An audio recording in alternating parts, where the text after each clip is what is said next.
একটু এদিকে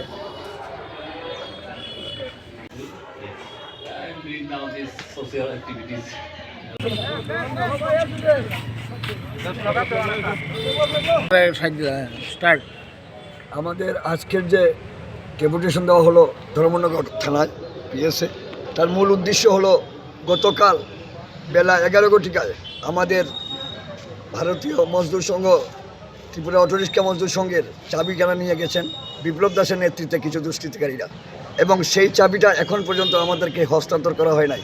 আমি হলাম উত্তর জেলার সভাপতি সনিত বাবুল দেব এবং রূপক পাল হলো সম্পাদক উত্তর জেলার। তো রূপক পালের অবর্তমানেই চাবিখানা নিয়ে গেছে কে বা কারা আমরা যতদূর জানি বিপ্লব দাসের নেতৃত্বে চাবিখানা নেওয়া হয়েছে।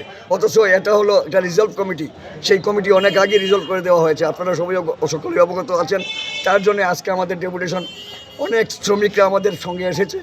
আমরা চাবি সময় বেঁধে দেবো আগামী 12 ঘন্টার মধ্যে, যাতে আমাদের চাবি আমাদের শ্রদ্ধেয় আমাদের ওয়েল ট্যাঙ্কের দায়িত্বে রয়েছেন আমার বীরেশ দেবনাথ এবং উত্তর জেলার কনভেনার অনুপ পাল মহোদয়, ওনাদের হাতের জন্য চাবিখানা দেওয়া হয় 12 ঘন্টার মধ্যে। না নতুবা আমরা আমাদের ভারতীয় মজদুর সংঘ ত্রিপুরা প্রাইভেট ট্রান্সপোর্ট মজদুর মহাসংঘ বৃহত্তর আন্দোলনে যাব এবং ধর্মনগরের চাক্কা জাম হইতে এবং গোটা ত্রিপুরা রাজ্যে ওয়েল ট্যাঙ্কার, ই রিক্সা, অটো রিক্সা কোনো যানবাহন চলাচল হতে দেবো না, কারণ যেহেতু আমাদের এটা প্রাইভেট ট্রান্সপোর্ট